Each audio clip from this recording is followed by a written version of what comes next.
Hello കൂട്ടുകാരെ, നിങ്ങളെ എല്ലാവരെയും വീണ്ടും സ്വാഗതം ചെയ്യുന്നു.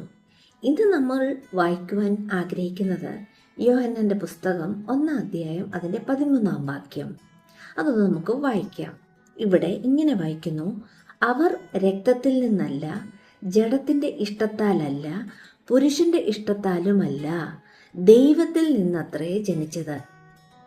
ഇവിടെ ആരെക്കുറിച്ചാണ് പറയുന്നത്? നമ്മൾക്ക് അതിൻ്റെ 12-ാം വാക്യം നോക്കുമ്പോൾ അവിടെ ഇങ്ങനെ വായിക്കുന്നു: അവനെ കൈക്കൊണ്ട് അവൻ്റെ നാമത്തിൽ വിശ്വസിക്കുന്ന ഏവർക്കും ദൈവമക്കൾ ആകുവാൻ അവൻ അധികാരം കൊടുത്തു. അപ്പോൾ ഈ ദൈവമക്കൾ ആകുവാൻ ആഗ്രഹിച്ചവർ യേശുവിൻ്റെ നാമത്തിൽ വിശ്വസിച്ചു, യേശുവിനെ വിശ്വസിച്ചു. അങ്ങനെയുള്ളവർ രക്തത്തിൽ നിന്നല്ല, ജഡത്തിൻ്റെ ഇഷ്ടത്താലല്ല, പുരുഷന്റെ ഇഷ്ടത്താലുമല്ല, ദൈവത്തിൽ നിന്നത്രേ ജനിച്ചത് എന്ന്. ഇതിൻ്റെ അർത്ഥം ദൈവത്തിൻ്റെ ആത്മാവ് ഇവരിൽ പ്രവർത്തിച്ചത് കൊണ്ടാകുന്നു ഇവർ ഇങ്ങനെ ഒരു തീരുമാനത്തിലേക്ക് എത്തിയത്. അവർ യേശുവിനെ സ്വന്തം രക്ഷിതാവായി സ്വീകരിക്കുവാനായിട്ട് ഇടയാക്കിയത് എന്നാണ് ഇതിൻ്റെ അർത്ഥം. ഇതിനെക്കുറിച്ച് നമുക്ക് കൂടുതൽ അറിയുവാൻ നമുക്ക് ചില ബൈബിൾ ഭാഗങ്ങൾ പരിശോധിക്കാം.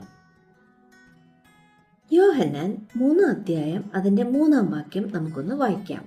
യോഹന്നാൻ 3-ാം അധ്യായം അതിൻ്റെ 3-ാം വാക്യം ഇങ്ങനെ വായിക്കുന്നു: യേശു അവനോട്, ആമേൻ ആമേൻ ഞാൻ നിന്നോട് പറയുന്നു, പുതുതായി ജനിച്ചില്ല എങ്കിൽ ദൈവരാജ്യം കാണുവാൻ ആർക്കും കഴിയുകയില്ല എന്നുത്തരം പറഞ്ഞു.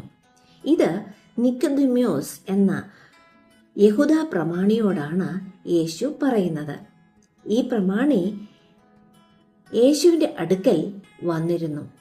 യേശുവിൻ്റെ അത്ഭുത പ്രവൃത്തികളൊക്കെ കണ്ടപ്പോൾ ദൈവത്തിൽ നിന്നും വന്ന ഒരു ഉപദേഷ്ടാവാണെന്ന് നിക്കോദെമോസിന് മനസ്സിലായിട്ടാണ് യേശുവിൻ്റെ അടുക്കിലേക്ക് വരുന്നത്. അപ്പോൾ യേശു അവനോട് പറയുന്ന സംഭാഷണമാണ്: ആമേൻ ആമേൻ ഞാൻ നിന്നോട് പറയുന്നു, പുതുതായി ജനിച്ചില്ല എങ്കിൽ ദൈവരാജ്യം കാണുവാൻ ആർക്കും കഴിയുകയില്ല.